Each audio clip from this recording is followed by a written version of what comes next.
നിങ്ങളുടെ ഇഷ്ട പരമ്പരകൾ എക്സ്ക്ലൂസീവായി സൺ നെക്സ്റ്റ് ആപ്പിലൂടെ തികച്ചും ഫ്രീ ആയി ഇപ്പോഴേ ആപ്പ് ഡൗൺലോഡ് ചെയ്യൂ.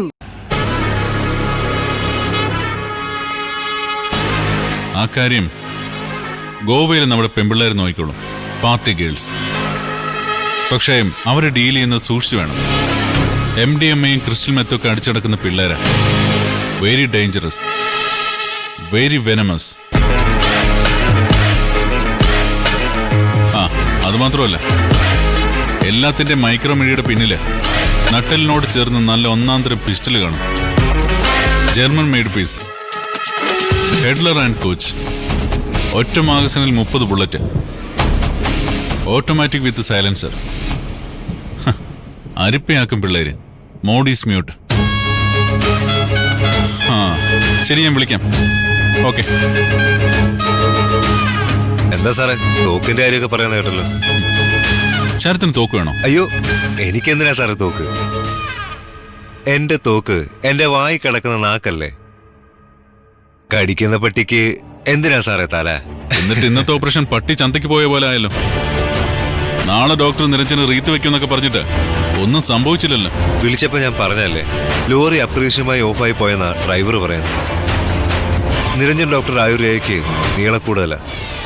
സാരമില്ല, കൊല്ലാൻ നമ്മൾ ശ്രമിച്ചുകൊണ്ടേയിരിക്കും. ചാവാതിരിക്കാൻ നിരഞ്ജനം. അതെ, അല്ല പരാജയം വിജയത്തിന്റെ ചവിട്ടുപടികളാണെന്നാണല്ലോ. എക്സാക്ട്ലി. ബട്ട് പടികളുടെ എണ്ണം കൂടരുത്. ഇല്ല, ഇനി പിഴക്കില്ല. പിഴയ്ക്കരുത്.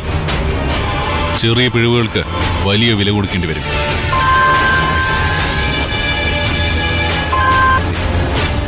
നിത്യേ, ഞാൻ വരുവാ, ഇപ്പൊ എത്തും. നിത്യ, ഞാനെന്നാ ഓക്കെ. കാത്തിരിക്കാൻ ആരെങ്കിലും ഉള്ളത് ജീവിതത്തിൽ നല്ലതാ. ഹെൽമെറ്റൊക്കെ വെച്ച് സൂക്ഷിച്ചു പോ. കാത്തിരിക്കുന്ന വഴിക്കണ്ണുകളിൽ കണ്ണുനീര് നിറയ്ക്കണം.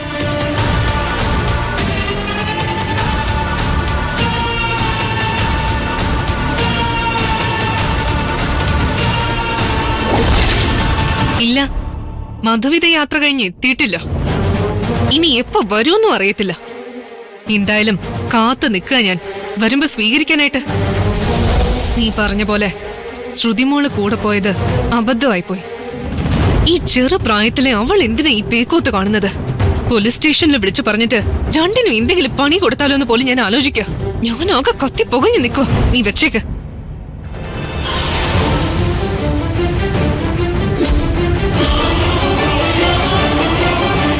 നിനക്ക് ലജ്ജയില്ലേ സ്വന്തം ഭർത്താവിനെ പറ്റി വല്ലവരോടും ഇങ്ങനെ അപഖ്യാതി പറയാൻ? അയാൾക്ക് ചെയ്യല്ലേ. സ്വന്തം അമ്മയെ കാണാൻ ഡോക്ടർ നിരഞ്ജൻ പോയതിൽ എനിക്ക് ഒരു പ്രശ്നമില്ല. പക്ഷേ യാതൊരു ബന്ധമില്ലാത്ത ഒരുത്തിയെ കൂടെ കൊണ്ടുപോയതാ പ്രശ്നം.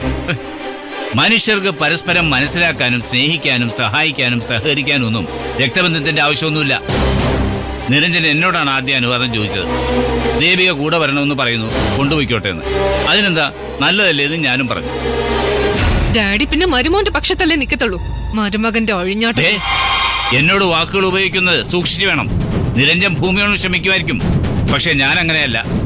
എനിക്ക് ഹിതമല്ലാത്ത ഒരു വാക്കോ വാചകമോ നിന്റെ വായിൽ നിന്ന് വന്നാൽ അടിപ്പൊട്ടി കഴിഞ്ഞ ശേഷമേ നീ വിവരം അറിയൂ. ആരുമില്ലാത്തൊരു പെൺകുട്ടിയാണ് ദേവിക. അച്ഛനോ അമ്മയോ ആരുമില്ല. അതിനൊരല്പം സന്തോഷം കിട്ടുന്ന ഒരു കാര്യം ഉണ്ടാവുമ്പോ അതിനെന്താ ഇത്ര വലിയ വിഷയം? എന്റെ സന്തോഷം തല്ലിക്കെടുത്തിട്ട് വേണോ അവൾക്ക് സന്തോഷിക്കാൻ? നിനക്ക് നിന്റെ ഭർത്താവിന് വേണ്ടല്ലോ, പിന്നെന്തിനാ നീ വ്യാകുലപ്പെടുന്നത്? എനിക്കെന്ത് വ്യാകുലത? എനിക്കൊരു ആകുലതയും വ്യാകുലതയും ഇല്ല. എനിക്ക് പ്രതികരിക്കേണ്ട കാര്യം കണ്ടാ ഞാൻ പ്രതികരിക്കും. നമുക്ക് വേണ്ട എന്ന് തോന്നുന്ന ഒരാൾ പിന്നെ ഏത് വഴിക്ക് പോയാലും ആരുടെ കൂടെ പോയാലും നമ്മളത് അന്വേഷിക്കേണ്ട കാര്യമില്ല. നിനക്ക് നിരഞ്ജനിൽ നിന്ന് ഡിവോഴ്സ് വേണമെന്ന് നാഴികക്ക് 40 വട്ടം പറയുകയും ചെയ്യും. നിരഞ്ജൻ ദേവിയോടൊന്ന് സംസാരിച്ചു കഴിഞ്ഞാൽ അത് നിനക്ക് വലിയ പ്രശ്നമാവും. ശരിക്കും നീ ഉറങ്ങുന്നതിന് മുമ്പ് 1 മണിക്കൂർ തനിച്ചിരുന്നൊന്ന് ആലോചിച്ച് നോക്ക്, നിനക്കെന്താ കുഴപ്പമെന്ന്. അല്ലെങ്കിൽ വേണ്ട, നമ്മുടെ ഹോസ്പിറ്റലിലെ സൈക്കാട്രി വിങ്ങിലെ ഡോക്ടർ സൈമണെ ഒന്ന് കണ്ടാൽ മതി. കാര്യങ്ങൾ വിശദീകരിച്ചു കഴിയുമ്പോ അയാൾ പറഞ്ഞു തരും എന്താണ് വേണ്ടതെന്നും എന്താണ് കുഴപ്പമെന്നും. ഓ, ഇനി ഭ്രാന്തിയും കൂടെ ആക്കാത്തതിന്റെ കുഴപ്പമേ ഉള്ളൂ. അക്ഷരമോള് പറഞ്ഞതിൽ എന്താ തെറ്റ്? ഒരു തെറ്റുള്ളതായിട്ട് എനിക്ക് തോന്നിയില്ല. നിന്നോട് ഞാൻ കുറച്ചു മുമ്പ് പറഞ്ഞതൊക്കെ മറന്നോ നീ? ഒരു കുടുംബത്തിൽ എങ്ങനെ പ്രശ്നം ഉണ്ടാക്കാവുന്ന റിസർച്ച് നടത്തിക്കൊണ്ടിരിക്കുന്ന ആളല്ലേ നീ? നിന്റെ സ്വഭാവ ഗുണം കൊണ്ട് നിന്റെ ജീവിതത്തിൽ എന്തെല്ലാം പ്രതിബന്ധങ്ങളുണ്ടായി. എന്നിട്ടും നിനക്കൊരു കുഴപ്പവും വരാതെ ഈ വീട്ടിൽ നിൽക്കുന്നത് അത് നേരിയൊരു രക്തബന്ധത്തിന്റെ പേരില. അത് നീ മറക്കരുത്. അതല്ല, എന്റെ മോളുടെ സ്ഥാനത്തല്ലേ അക്ഷര. അവക്കൊരു സങ്കടം വരുന്ന കാര്യത്തില് എനിക്കിങ്ങനെ നോക്കി നിൽക്കാൻ പറ്റുമോ? എനിക്ക് അവളുടെ പക്ഷം പിടിക്കാനല്ലേ പറ്റൂ. നീ പക്ഷം പിടിച്ചും ഉപദേശിച്ചും എന്റെ മോളെ ഈ രൂപത്തിലാക്കി. അതുകൊണ്ട് ചിലപ്പോ ഈ വീട്ടിൽ നിന്ന് ആദ്യം അടിച്ചിറക്കാൻ പോകുന്നത് നിന്നെ ആയിരിക്കും. ഡാഡി എന്തിനാ അപ്പച്ചയോട് ഇങ്ങനെ ചാടിക്കടിക്കുന്നേ? അപ്പച്ച എന്ത് പിഴച്ചു? അപ്പച്ച ഇനി ഉപദേശം മോശമാക്കിയിട്ടൊന്നുമില്ല. എനിക്ക് ശരിയെന്ന് തോന്നുന്നത് ശരിയെന്ന് പറയും, തെറ്റെന്ന് തോന്നുന്നത് തെറ്റെന്നും പറയും.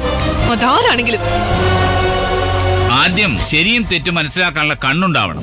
അല്ലാതെ നീ കാണുന്നതെല്ലാം തെറ്റ്, നിനക്ക് തോന്നുന്നതെല്ലാം ശരിയെന്ന് പറഞ്ഞാൽ അത് മറ്റുള്ളവർക്ക് ഉൾക്കൊള്ളാൻ പറ്റണമെന്നില്ല.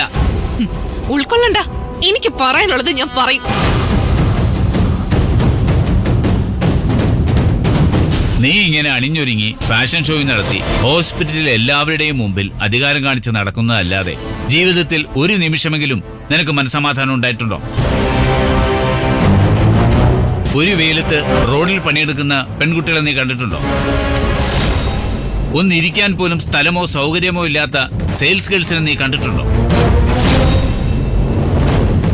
ജീവിതത്തിൽ ഒരുപാട് കഷ്ടപ്പെട്ടും ബുദ്ധിമുട്ടും ജീവിക്കുന്ന എത്രയോ പെൺകുട്ടികളുണ്ട്.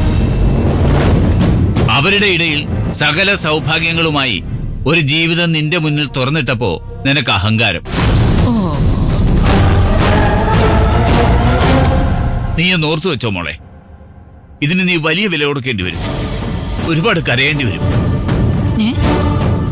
നീ കരയുമ്പോ നിനക്ക് വേണ്ടി കണ്ണീരൊഴുക്കാൻ നീ ഇപ്പോ പാവെന്ന് പറഞ്ഞാൽ നിന്റെ അപ്പച്ചിയില്ലേ, അവള് പോലും കാണില്ല.